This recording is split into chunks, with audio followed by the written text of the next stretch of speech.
कृषि और ग्रामीण विकास को आगे बढ़ाना है। आज इस क्रेडिट सेमिनार के माध्यम से प्रदेश भर से आए हुए प्रगतिशील किसानों, एफपीओज, एमएसएमई सेक्टर में कार्य करने वाले उद्यमियों और कोऑपरेटिव सेक्टर में पैक्स के माध्यम से सहकारिता आंदोलन को जमीनी धरातल पर उतारने की इस मुहिम का हिस्सा इस सेमिनार के माध्यम से भी उनकी सक्सेस स्टोरी को सबके सामने रख रहा है। मुझे अच्छा लगा, नाबार्ड ने अभी यहां मंच पर उन एफपीओज को जिन्होंने अच्छा कार्य किया उन्हें सम्मानित करवाया, उन पैक्स को, उन कोऑपरेटिव बैंक्स को जिन्होंने अपना अच्छा व्यवसाय किया है, उन सभी को यहां पे सम्मानित करवाया है। एक अच्छी पहल है और अच्छा होता कि उनको 1-2 मिनट उनके भाषण यहां पर उनकी सक्सेस स्टोरी पर भी होने चाहिए थे, जिससे अन्य लोग भी उस दिशा में कार्य करते हुए, क्योंकि उनके जीवन की सक्सेस स्टोरी इस पूरी कहानी को एक नई गति दे सकता है, एक नई ऊंचाई दे सकता है। उन्होंने जमीनी धरातल पर, आपने देखा होगा, कसिया मिल्क प्रोड्यूसर, दिव्यांग जनों का मिल्क कलेक्शन का एक प्रोड्यूसर है ग्रामीण क्षेत्र में। अलग विषय है कि कसिया हमारे कृषि मंत्री जी का क्षेत्र रहा है, वो भी उनको नहीं पहचान पा रहे थे। मैंने कहा ये आपके क्षेत्र का, मैं वही परिचय करा रहा था। अगर मंच पर उनको उनकी सक्सेस स्टोरी के लिए कि दिव्यांग जनों को थोड़ा सा प्लेटफॉर्म मिले, हमारे अन्नदाता किसानों को, प्रगतिशील किसानों को, एमएसएमई सेक्टर में कार्य करने वाले कारीगर और हस्तशिल्पियों को, सहकारिता के प्रति रुचि रखने वाले हमारे जितने भी उस क्षेत्र के योद्धा हैं, इनको थोड़ा भी हम प्रोत्साहित करें तो एक अच्छी प्रोग्रेस हम कर सकते हैं।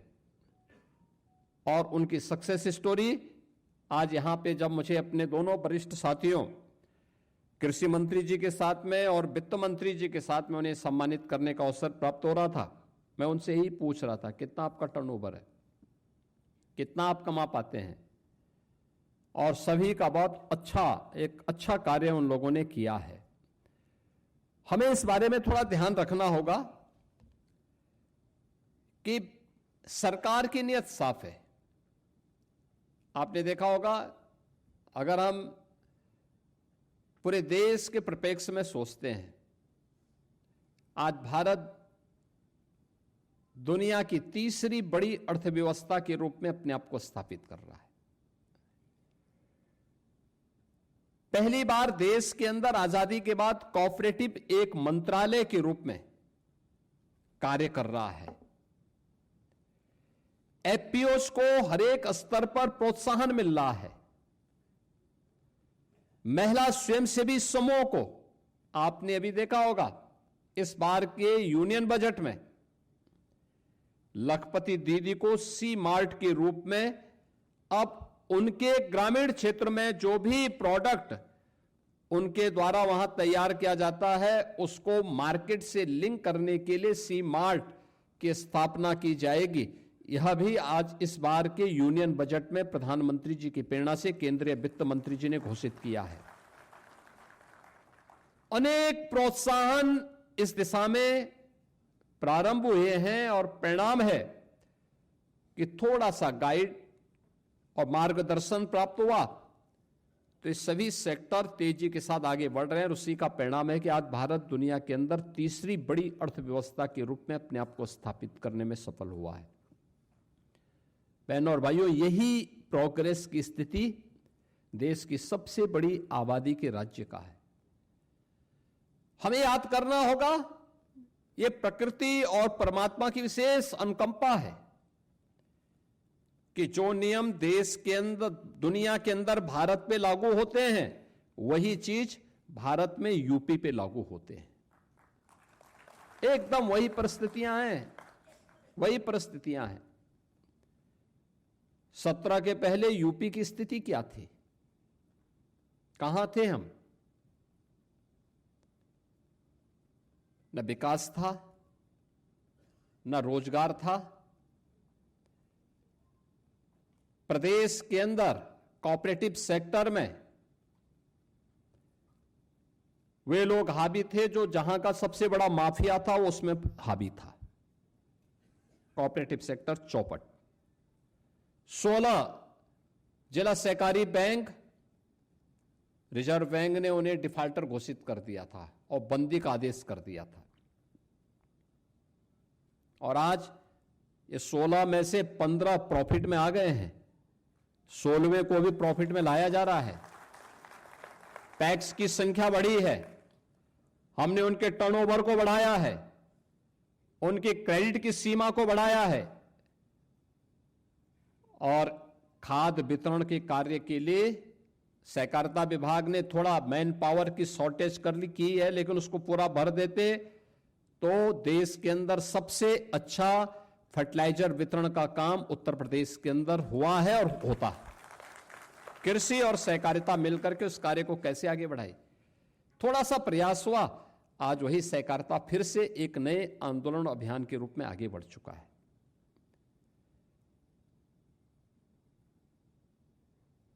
यानी सरकार की नीयत साफ हो तो उसके परिणाम भी स्पष्ट दिखाई देते हैं।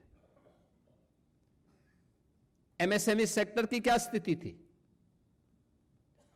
यूपी के अंदर पलायन कर चुके थे, हस्तशिल्पी निराश था, कारीगर हताश था, एमएसएमई सेक्टर बंदी के कगार पर था, वीरानी थी। सरकार ने उसको थोड़ा सा प्रोत्साहन दिया, 1 डिस्ट्रिक्ट 1 प्रोडक्ट के रूप में हमने यूपी के अंदर उसको प्रोत्साहित किया। आज यूपी के अंदर, यूपी देश का पहला राज्य है जो अपने यहां एमएसएमई सेक्टर को 5 लाख रुपए की सुरक्षा बीमा का कवर देता है। 96 लाख एमएसएमई यूनिट यूपी के अंदर कार्य कर रहे हैं।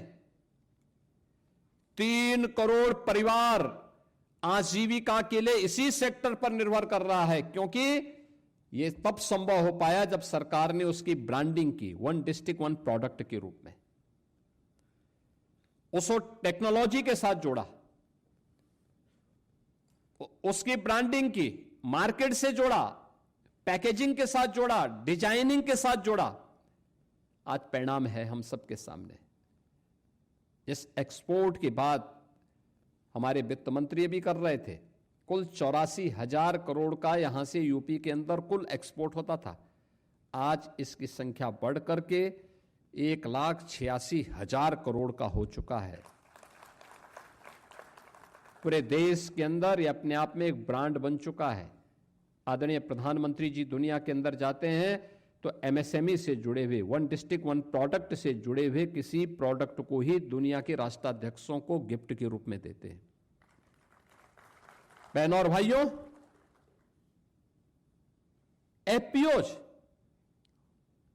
एफपीओज की क्या ताकत है? हम लोगों ने पिछले 4-5 वर्षों से यूपी ट्रेड शो का आयोजन करना प्रारंभ किया है ग्रेटर नोएडा में, और इसमें गत वर्ष में देख रहा था सबसे अच्छा सराहा गया था वो था यूपी के एफपीओज को। यूपी के एफपीओज जितना अच्छा काम कर रहे हैं,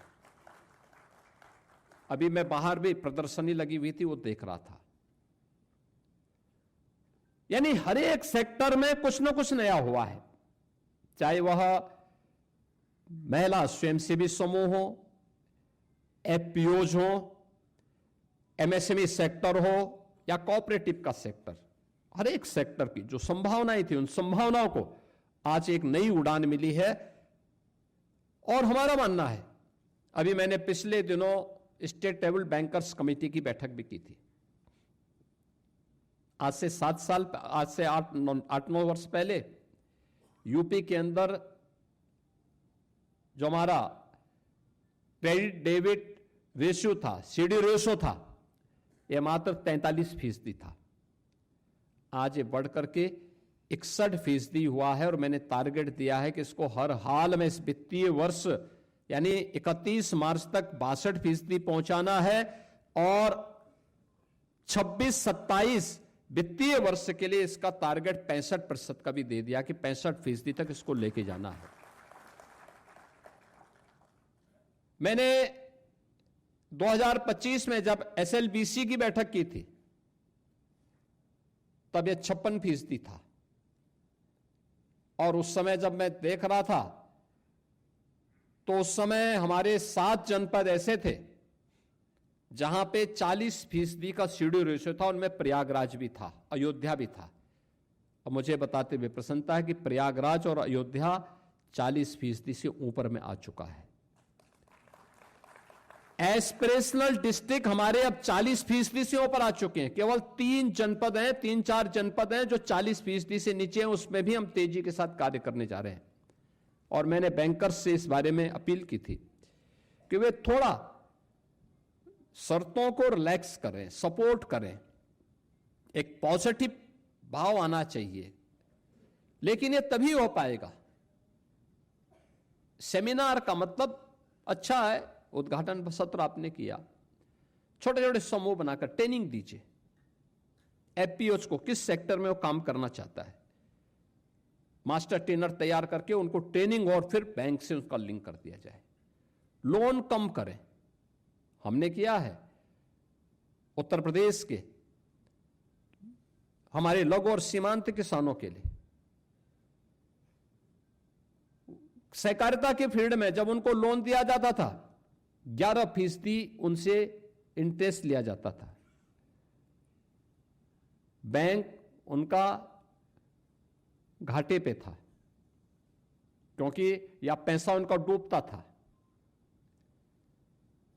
हमने कहा भी इसको कम करो। आज कोऑपरेटिव में उसको कम किया है। अब हमने कहा कि भाई प्रयास होना चाहिए कि हम 5 से 6% में उनको किसानों को लोन उपलब्ध करवाएं। शेष गवर्नमेंट सपोर्ट करेगी उसको। आप देखना लघु और सीमांत किसान को आसान किस्तों में अगर लोन मिलेगा तो वह तेजी के साथ अपने यहां निवेश भी करेगा, खेती में पैसा लगाएगा। दूसरा, यह आवश्यक नहीं कि जैसी परिस्थिति देश के अंदर अन्य राज्यों में है निवेश की, खेती में लागत की, उतना यूपी भी करे। यूपी में उतनी लागत नहीं आएगी, कम आएगी। और कृषि मंत्री जी का भी ध्यान में आकर्षित करना चाहूंगा, यूपी में कम आएगी। इसलिए कम आएगी क्योंकि यूपी देश ही नहीं दुनिया का पहला ऐसा क्षेत्र है जहां पर 86% लैंड हमारे पास सिंचित है, सिंचित भूमि है या सिंचाई की बेहतर सुविधा है। सबसे ज्यादा लागत बीज में, सिंचाई में और किसी एक तकनीक को अपनाने में किसान खर्च करता है। इतनी अच्छी फर्टाइल लैंड, अच्छा बीज उपलब्ध करवा दें, समय पे बीज उपलब्ध हो जाए, सिंचाई के साधन हैं, तो उसकी लागत अपने आप ही कम आ जाती है। अन्य जगहों में सिंचाई की लागत ज्यादा है। हमारे यहां तो किसान, ज्यादातर किसान 40% किसान हमारा ऐसा है जो किसान ट्यूबवेल पे निर्भर करता है। 16 लाख ट्यूबवेल ऐसे हैं जो बिजली से चलते हैं। उन सबको हम, उन सभी किसानों को फ्री में बिजली दे रहे हैं। नहरों से होने वाली सिंचाई, यह सिंचाई फ्री में है।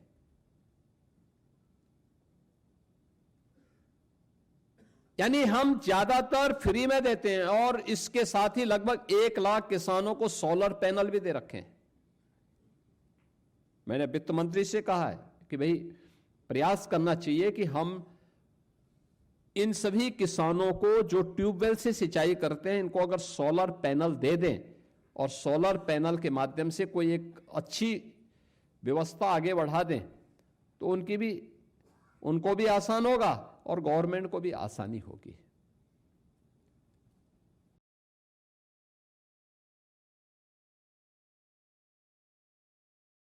आपको बता दें कि मुख्यमंत्री योगी आदित्यनाथ आज सेरेमनी को संबोधित कर रहे हैं। बड़ी खबर हम आपको बता रहे हैं, मुख्यमंत्री योगी आदित्यनाथ ने एंटरप्रेन्योर्स को स्टेट क्रेडिट सेमिनार में सीएम योगी ने संबोधित किया। आपके मोबाइल पर तुरंत आएगी ब्रेकिंग न्यूज, स्क्रीन पर सबसे पहले दिखेगी बड़ी खबर, देश दुनिया की हर खबर एक जगह। अब आपके मोबाइल पर तुरंत फटाफट इंस्टॉल कीजिए न्यूज नेशन ऐप और रखिए खुद को अपडेट।